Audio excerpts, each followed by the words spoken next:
गई और जगह जगह बाजार वगैरह में काम ढूंढने लगी।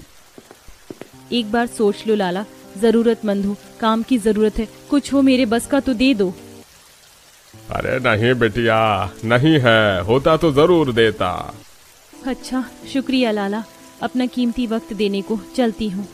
अब मैं क्या करूँ, किसी ढाबे किसी दुकान में मेरे लिए कोई काम नहीं है, दूसरों के आगे मैं कभी हाथ फैलाऊंगी नहीं। अब तो बस एक ही रास्ता बचा है। आरती ऐसे बोलकर अमीरों की बस्ती चली गई, जहां पर जाकर उसने अब घरों में काम मांगा, लेकिन किसी भी औरत ने उसे काम पर नहीं रखा। अरे कहाँ घुसी आ रही है, सारे कपड़े भीग रहे हैं तेरे, यहीं ठहर जा, और मेरे घर में कोई काम नहीं है। राम राम, लगता है कि इस मतलबी दुनिया में मुझ गरीब के लिए कोई काम ही नहीं है, लेकिन मैं भी हार नहीं मानूंगी। अभी भी एक गली बची हुई है, हो सकता है कि मुझे वहाँ कोई काम मिल जाए।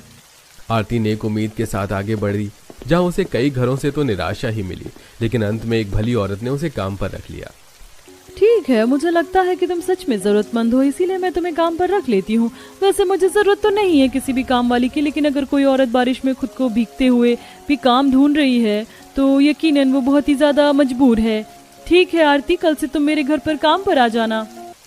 शांति की बात को सुनकर आरती खुश हो गई। बस फिर क्या था, बारिश में भीगते हुए ही वो अपने घर पहुंची, जहां माना कि काम की तलाश में निकली थी, लेकिन ऐसे बारिश में भीगते हुए भटकने की क्या जरूरत थी। अगर तुझे सर्दी खांसी हो गई तो क्या होगा आरती? मुझे कुछ नहीं होगा माँ जी, मैं ठीक हूँ, आप मेरी चिंता मत करो। अब कल से मैं भगवान का शुक्र है काम करूंगी, तो देखना माँ जी सब कुछ सही हो जाएगा। सच में आरती तुम बहुत अच्छी हो, तुम्हारी जैसी पत्नी पाकर मैं तो धन्य हो गया हूँ। जयेश की बात सुनकर आरती बस मुस्कुरा दी। ऐसे ही दूसरा दिन भी निकल आया और आज आरती अपने घर के कामों से निपटकर शांति के घर के काम करने को चली आई। मालकिन, मैंने झाड़ू पोछा तो कर दिया है, और आप बता दें कि मैं और क्या करूं? पहले तो तुम मुझे मालकिन मत बुलाओ, तुम मुझे दीदी बुला लो, या फिर चाची भी कह सकती हो, मुझे अच्छा नहीं लगता। और अब तुम कुछ मत करो, क्योंकि बाकी के काम मैंने कर दिए हैं। आपने क्यों किए? मेरा मतलब, जब मैं आपके घर के काम करने को ही आई हूँ तो फिर आप काम खुद क्यों कर रही हो?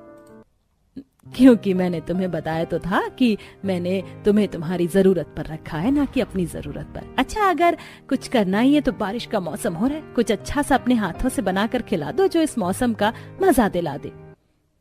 ऐसे तो बस एक ही चीज होती है, और वो है मोमोज। चलिए, मेरे घर वालों को मेरे हाथों के मोमोज बड़े पसंद है, तो आज मैं आपके लिए भी बनाती हूँ। आरती ऐसे बोलकर रसोई में गई और उसने मोमोज बनाना शुरू कर दिया। बारिश गिर रही थी, ऐसे में शांति की रसोई से बढ़िया महक उठने लगी और कुछ ही देर में आरती गर्मा गर्म मोमोज लेकर आ गई। वाह, शेप और सब कुछ तो देखने से काफी अच्छा लग रहा है, चलो खा कर देखती हूँ। आहा हा हा।